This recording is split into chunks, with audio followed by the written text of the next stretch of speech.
Ah, Hola a todos, estamos en un nuevo episodio de Odisea Fílmica y esta noche es nuevamente una edición muy especial de nuestro podcast, nuestro video podcast, porque tenemos la presencia y nos honra mucho poder estar acompañados de Isabel Carrasco. Ella es productora, guionista y otras ramas también en el cine como docente.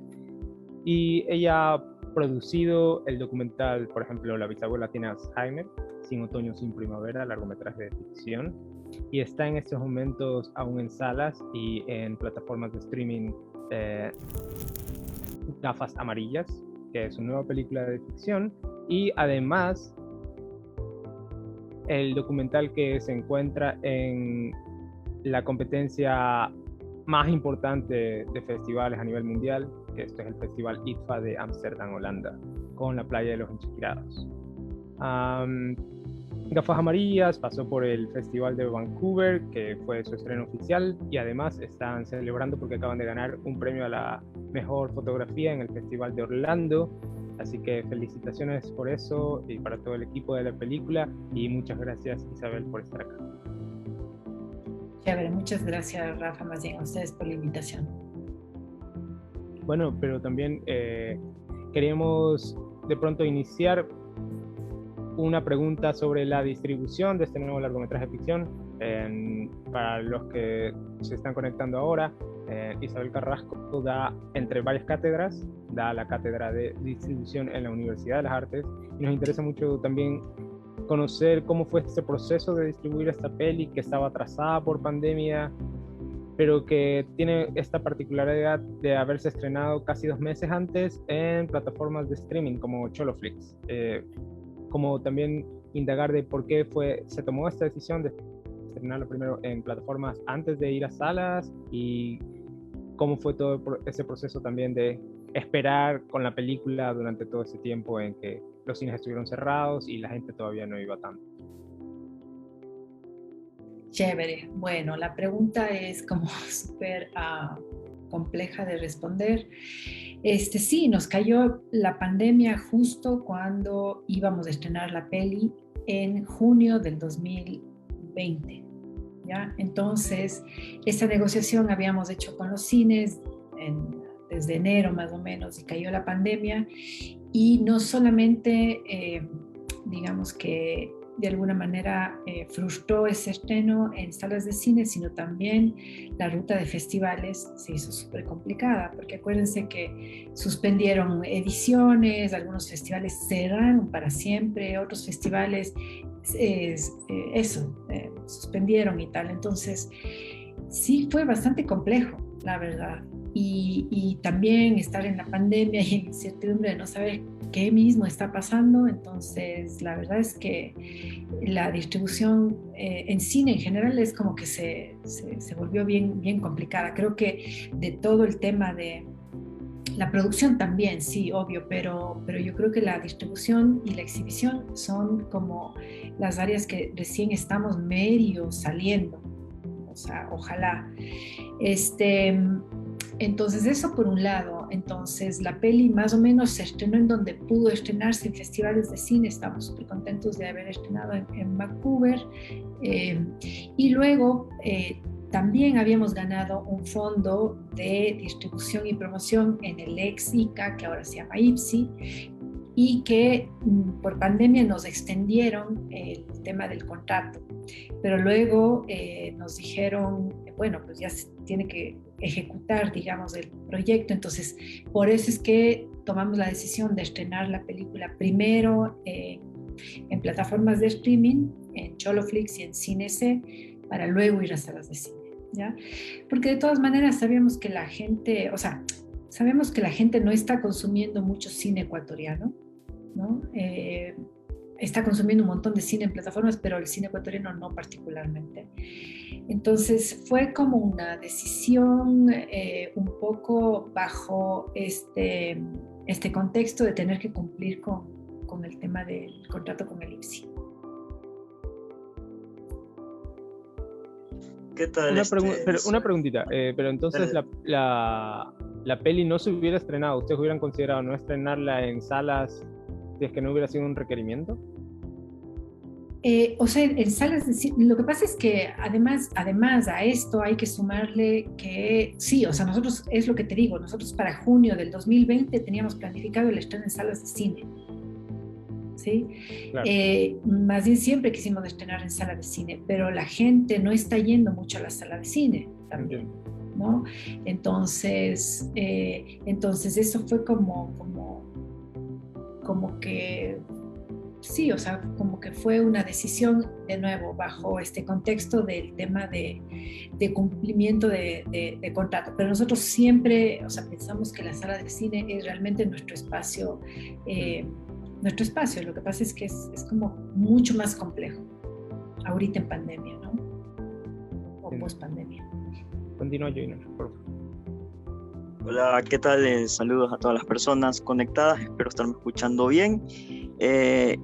Isabel, gracias por la entrevista y mi pregunta iba precisamente a eso, a esto que ha surgido ahora en los últimos años de esta nueva, digamos, opción para la distribución de filmes, que son estas plataformas. A nivel nuestro, a nivel, bueno, local, está Choloflix y CineC, que bueno, no solo tienen películas ecuatorianas, pero son dos, digamos, plataformas muy importantes. ¿Cómo lo ves tú como este nuevo, no sé, esta nueva opción para poder ahí presentar películas, además de también esa planificación que hacen a través de festivales, etcétera? Y eso mismo me lleva a otra pregunta, incluyo la segunda por si acaso. ¿Cómo se da esta planificación de la distribución? Para mí es igual que el resto de etapas, pero es como una etapa crucial. O sea, ya tienes la película, ahora toca la distribución. Y normalmente yo recuerdo una vez que había entrevistado a Isabel Parra y me contaba que normalmente ese trabajo lo hace incluso a veces hasta la productora, hace de distribuidora y de agente. Entonces es una cuestión bastante interesante para mí, quizás entenderla, y ahora esta nueva acción de plataformas de streaming. Chévere, gracias Joyner por tu pregunta. Bueno, o sea, digamos, las nuevas tecnologías y la implementación de estas nuevas maneras de ver cine sí que afectan un montón al consumo, digamos, o a ver la obra, ¿no? A mí me parece súper bueno que haya plataformas de cine nacional, porque de lo contrario no existimos en el mundo. O sea, las plataformas han tomado ahorita como una importancia gigantesca. De hecho, cuando estuvimos encerrados y antes incluso, la gente ya casi que no iba al cine, casi que no consumía cine a través de DVDs o de otras plataformas, sino ya el internet se ha vuelto de alguna manera como un espacio súper importante para distribuir una película. Entonces, a mí me parece que es súper importante que sí, bueno, que peleemos por leyes también, ¿no es cierto? Que un poco motiven a que se crean estas plataformas, ¿no es cierto? Pero también sería interesante tratar de ver las maneras, las políticas en las que las grandes plataformas de streaming también empiecen, digamos, de alguna manera a tener contenido local, ¿no es cierto? Porque también quedarte fuera de plataformas grandes es como complejo. Y sí, lo que vos dices de la distribución es como tal cual. En el país recién estamos empezando, digamos, desde hace algunos 15 años a hacer como más cine sostenidamente y tal. Entonces todavía no existen muchos oficios del cine que estén como más consolidados, y uno de esos es justamente el tema de la distribución. Entonces imagínate, uno como productora estás en toda la etapa de desarrollo, ruedas la película, postproduces la película, llegas agotada y tienes que además distribuir, ¿no es cierto? Porque si es que nadie ha visto, si es que nadie ha puesto play, tu peli no existe en el mundo, ¿no? Entonces sí que es un tema que se deja de lado y no se le da quizás la importancia que requiere. Incluso en los mismos fondos del IFSI uno puede ver la diferencia que hay entre fondos de producción y fondos de distribución, y vos dices, pero si la distribución es igual de compleja, ¿no? Y como dice, mi colega la Isa, sí, uno tiene que viajar a mercados, encontrarse con otros distribuidores, volverte agente de ventas de tu peli, hacer la estrategia de festivales, o sea, haces una serie de cosas y realmente es complejo porque no hay mucho dinero además, porque claro, uno también como productor a veces comete el error, pero también por exigencias de fondos y tal, de terminar la peli, o sea, de producir y postproducir, terminas la peli y te quedas ya sin mucho dinero para el tema de distribuirla, y ese es un problema también. Hola Isabel, hola a todos. En mi caso era un poco más la pregunta en este sentido de que tu rol también fue como coescritora de Gafas Amarillas, y en este caso, ¿qué relación o cómo fue este proceso de luego pasar a producción, de coescribir la peli a la producción? A ver, yo creo que en el país hacemos, digamos, un cine bastante artesanal, ¿no? En donde los roles no necesariamente son como en una industria grande, consolidada como Hollywood y tal. Y esto no es algo que sea necesariamente malo, a mí me parece incluso chévere. Entonces uno puede ver que muchas pelis que se hacen en muchos lugares del mundo, no solo acá, el director también puede ser fotógrafo, también puede ser productor, también puede ser guionista, o sea, los roles son permeables de alguna manera. Entonces, para mí fue absolutamente natural, totalmente natural, escribir la historia y producir. De hecho, te puedo decir que hasta entendía mejor la historia para poder conseguir socios, si quieres, o para hacer una buena carpeta y irme a laboratorios, o a mercados, o a talleres, o conseguir coproductores. O sea, es como que le sientes a la historia mucho más de cerca. Entonces, se me hace, para mí es como súper natural.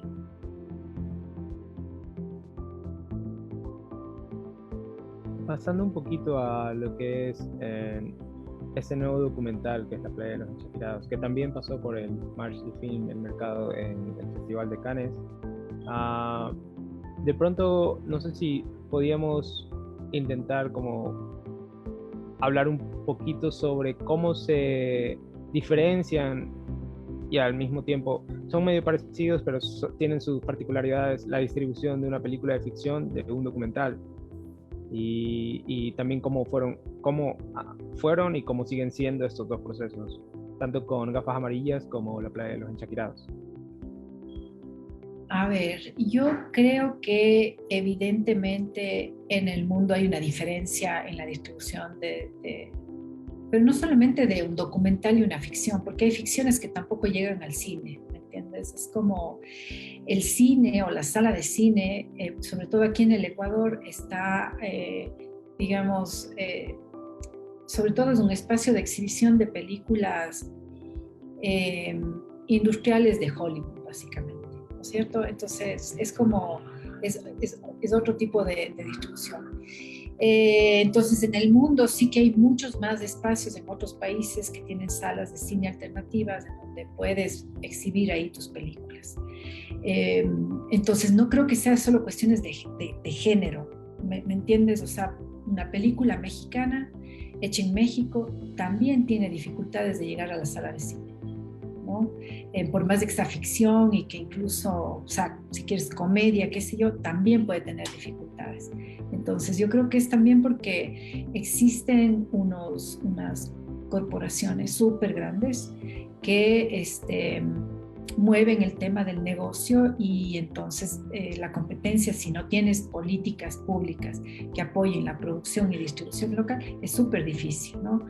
Y incluso, por ejemplo, en el caso ecuatoriano, yo creo que también habría que cuestionar eso de que las películas documentales están marginados, digamos, porque hay ejemplos como Con mi corazón en Yambo o La muerte de Jaime Roldós, que en sus épocas, en el 2011 y en el 2013, respectivamente, fueron las películas más taquilleras ecuatorianas, y los dos son documentales. ¿Me cachas? Entonces, realmente no necesariamente el género es lo que afecta. Ahora, dicho esto, yo sí creo que, porque yo he tenido la experiencia de tratar como de posicionar en el mundo del cine, o conseguir fondos socios y tal, ficciones y documentales. Y sí que la gente que está en el mundo documental sí que le interesa otras cosas, ¿me entiendes? Que no son únicamente, no sé, la venta, o sea, porque el documental también tiene estas características de que muchas veces es el único espacio en el que un documentalista denuncia ciertas cosas, ¿me entiendes? O hablas de ciertos temas que normalmente la ficción no habla, o no hay otros espacios en los cuales se esté hablando de determinados temas. Entonces el cine documental sí que se ha vuelto ese espacio, o es ese espacio en donde se hablan de estos otros temas que son importantes. Entonces sí que en ese sentido es como, quizás como más de nicho a veces el tema del cine documental, ¿no? Pero también hay otros ejemplos, es que a toda regla hay una excepción, o sea, hay por ejemplo esto de La Gente Topo, esta película chilena que estuvo candidata al Oscar por película extranjera y tal, me parece, ¿no es cierto? Esa peli, o sea, estoy segura que se ha vendido en todo lado, se ha visto en todo lado, está hasta en Netflix, entonces, y ese es un documental. Ahorita mismo en Netflix está el documental de Alfonso Ruiz Palacios de México, una historia de policías, que también es un documental y también, ¿me entiendes? Entonces también es como que no sé muy bien de qué depende. A veces es difícil leer de qué depende. A veces son relaciones, digamos, accesos, no sé, ciertos temas que pueden ser más interesantes que otros, o a veces puede ser porque ciertas plataformas están enfocadas más en ciertos países, entonces empiezan a comprar contenido de ciertos países. Entonces es como bien complejo. Creo que no estoy respondiendo. Estoy respondiendo así con más confusión, creo. No, está bien, pero creo que hablábamos un poquito antes de empezar la transmisión de cómo la presencia del documental en el ITFA también había cambiado un poco la perspectiva de esta distribución del documental. Sí, claro, de ley. El hecho de que la playa de los Enchaquirados haya sido seleccionada en competencia oficial en el ITFA es como algo súper importante, pero no solamente para la peli, sino para el cine nacional, ¿no es cierto? Porque muchos programadores, mucha gente va a coger y decir, en Ecuador, ¿qué está pasando? Entonces, toda la gente que quiere hacer cine debería estar como súper contenta con una noticia así. Eso por un lado. Por otro lado, claro, les contaba como anécdota que el Alfredo Mora, que es el productor, junto con el Iván, que también es productor de alguna manera, director-productor, reciben un montón de mails diarios de agentes de venta, de distribuidoras, de plataformas. O sea, el ITFA o estos festivales grandes, en donde cuando estás en una competencia oficial así de importante, son un sello de calidad tan fuerte que la gente te busca en vez de que vos les estés buscando. Eso me parece bacán.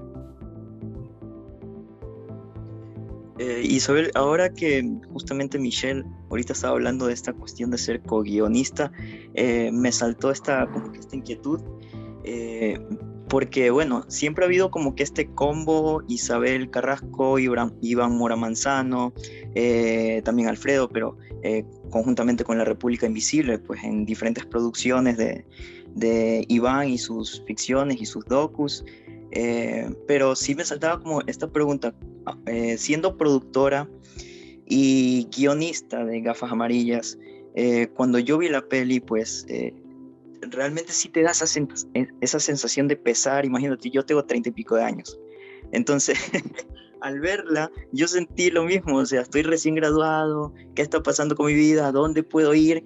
Y es lo interesante de, digamos, coescribir el guión, pero no sé si hubo ese conflicto entre la Isabel productora y la Isabel que está escribiendo la historia. En algún momento, no sé, me invento, dijiste, no, es que esto podría salir demasiado costoso, qué sé yo, alguna de esas cuestiones.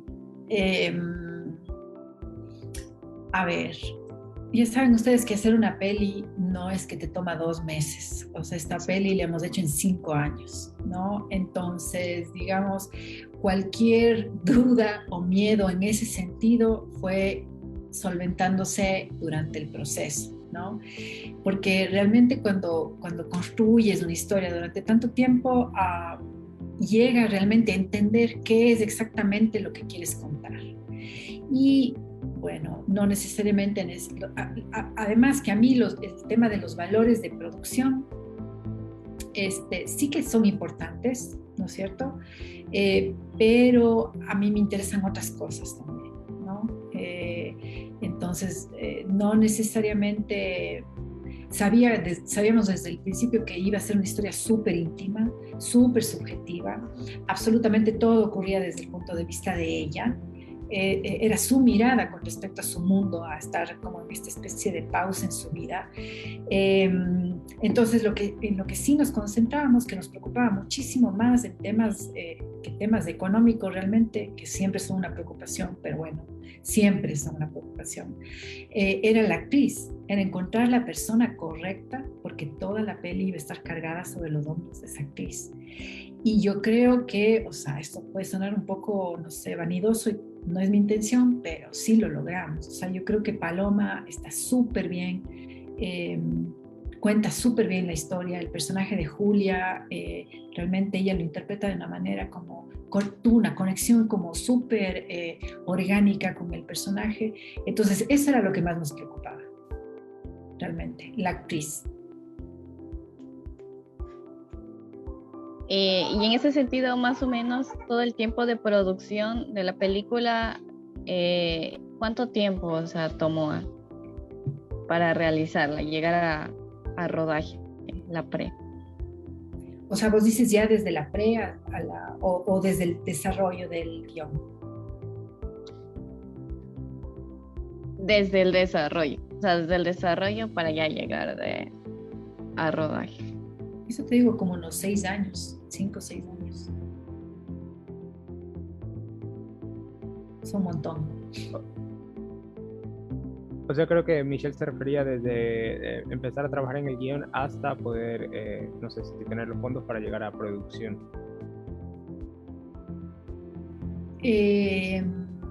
4 años. O sea, digamos, cada etapa, vos sabes que hacer un proyecto de cine, ficción o documental, está dividido por etapas del tema de los fondos. Entonces tienes guión primero, tienes desarrollo, tienes producción, postproducción y distribución. Entonces la consigna era un poco aplicar a los fondos, y si es que ganábamos, seguíamos, si no, pausa, ¿no? Entonces, por suerte ganamos fondos para desarrollo, para producción, para postproducción, para distribución, fondo de coproducción. Entonces fuimos desarrollando la peli por estas etapas y aplicando a los fondos. Ahí más o menos te respondo, creo. A mí me pareció súper interesante porque yo no tenía idea de que se estaba rodando La Playa de los Enchaquirados, y en un momento de cierta forma se sintió como que las dos salían al mismo tiempo, pero no sé cómo fue ese proceso de cuál se rodó primero. Me imagino que tal vez el documental estaba como más disperso en el tiempo de fotografía principal de producción, porque se rueda como en varias etapas, pero en algún momento estuvieron rodándose al mismo tiempo. ¿Cómo fue eso? Chuta, buena pregunta. No, o sea, al mismo tiempo imposible, ¿no? Porque es el mismo director. Claro, no, me refiero en los mismos periodos de tiempo, de meses. No sé, es una buena pregunta. Yo creo que La Playa de los Enchaquirados se filmó en el 2018. Sí. Uh-huh. Entonces, nunca se cruzaron los mismos procesos en los dos proyectos. O sea, mientras el Iván estaba postproduciendo Gafas Amarillas, estaba trabajando en el desarrollo de Playas de los Enchaquirados, ¿me entiendes? Cuando rodó Playa de los Enchaquirados, que no fue un rodaje tan largo tampoco, ya se había terminado, creo que la post, o era medio a la par. Sí, es medio a la par, pero eran procesos diferentes de las dos pelis. Entonces sí que parece como que saldrían al mismo tiempo, pero Gafas Amarillas estuvo lista hace 1 año y medio. Claro. Es por la pandemia que no pudimos sacar. ¿Cómo fue esa conexión, Isabel, con ya para tener un agente de venta internacional con gafas amarillas? Porque me parece que fue en la web oficial de República Invisible donde aparece Outsider Pictures como un agente de venta internacional, y al estar como que la curiosidad me lleva a investigar qué películas tenían. Por ahí tienen esta que se llama La Tierra de Fieras de Colombia, y resulta que Iván Mora Manzano es uno de los 2 editores que estuvieron en ese largo. ¿Hubo así ya un acercamiento previo? ¿Ya había algo así? ¿O fue producto de pues estar en estos diferentes, qué sé yo, en estas diferentes oportunidades de ir a un festival por postproducción o por escritura de guión, etcétera, etcétera? Sí, a ver, Outsider Pictures eran los vendedores, el agente de ventas Paul Hudson, que es el gerente, digamos, de Outsider Pictures. Es un amigo que le conocimos en Ventana Sur cuando estábamos moviendo Sin Otoño, Sin Primavera. Entonces él era el agente de Sin Otoño, Sin Primavera. Y luego fue como natural y orgánico que él sea el agente de ventas de Gafas Amarillas, porque él está particularmente centrado en ventas en Estados Unidos. Y además sentimos, bueno, y no nos hemos equivocado en ese sentido, que la peli Gafas Amarillas sí que está más enfocada o que el público norteamericano, porque es de Estados Unidos y Canadá, sí que le interesa más esta película en particular, por ejemplo. Entonces, y Paul tiene como un montón de experiencia de vender las pelis en canales de cable allá, en aerolíneas, ¿me entiendes? Tiene como muchísima experiencia, entonces sí, entonces fue así como que le interesó la peli, le gustó. De hecho, él estuvo involucrado desde antes de que se haga la peli, y sí, él es de la gente. Bueno, estamos dándole como un cierre a esta entrevista. La verdad, Isabel, muchísimas gracias por haber estado con nosotros hoy día. Pero justamente porque la peli todavía se puede ver, por ejemplo, en Cinemark de Mall del Sol, a los que quieran verla en cine, y obviamente todavía sigue en Choloflix y en Cine con Z, y hay la posibilidad para todos los que quieran ver, tanto en streaming o en pantalla grande aún. Entonces, pero justamente de esto, hablando de esta experiencia de ya ver la película, estuvieron, me imagino, en el Festival de Vancouver en la primera presentación, o en las varias presentaciones. ¿No estuvieron? No, Okay. porque todavía no se podía salir del país. Ok. Fue el año pasado. O sea, claro. Sí. Y me imagino que de todas formas han de haber estado en otras salas. Sé que hubo un conversatorio este domingo en el Cine 8:30. ¿Cómo ha sido también esa respuesta del público? Si han contado, así como Joyner, que sintió ciertas similitudes personales, ¿cómo ha llegado también a esta gente que la ha podido ver en salas? Ay, bueno, como de nuevo no hemos podido viajar a festivales con esta peli por el tema de la pandemia, es un poco triste eso, pero bueno, ya ojalá esto pase pronto. A ver, el día de la premiere fue chévere porque es como loco, pero es súper distinto ver tu peli en sala de cine con otra gente. Es como súper bacán y es otra feeling y es otra cosa, ¿no? Justo estaba viendo hoy día un extracto chiquito de una entrevista que le hacen en un talk show gringo a Quentin Tarantino, en donde le dicen, a ver, ¿por qué es mejor verte una peli en sala de cine en vez de verte en tu casa? Y el man dice, a ver, yo crecí viendo pelis en la televisión y fue vacancísimo y fue increíble, pero de todas maneras es una experiencia que la puedes dejar a un lado. ¿Por qué? Porque es una experiencia individual. En cambio, cuando vas a una sala de cine, digamos, más allá incluso de que te guste o no la peli, se transforma en una experiencia colectiva, ¿ya? Entonces, que me pareció vacancísimo, ¿no? Que diga algo así con esa pasión que él mantiene para decir las cosas. Sí. Y sí, la plena es que es distinto. Entonces, por ejemplo, en el foro que hubo el domingo pasado fue como súper chévere, porque vos dices, ok, la gente se está riendo de este chiste, fíjate que se rían de esto, o tienen unas lecturas mucho más interesantes que incluso las que vos puedas tener, ¿no? O sea, ¿me entiendes? O lecturas distintas, porque a cada quien le pega desde otros lados. Y esa experiencia es chéverísima, la verdad se dicha. Entonces, por eso es que es mejor ver una peli en sala de cine, porque se vuelve un evento colectivo, como estás con un grupo de extraños ahí y de alguna manera presencias algo que puede ser horrible por último, pero estás presenciando algo colectivamente y estás sintiendo colectivamente o estás viviendo una experiencia similar con gente que no conoces, ¿ya?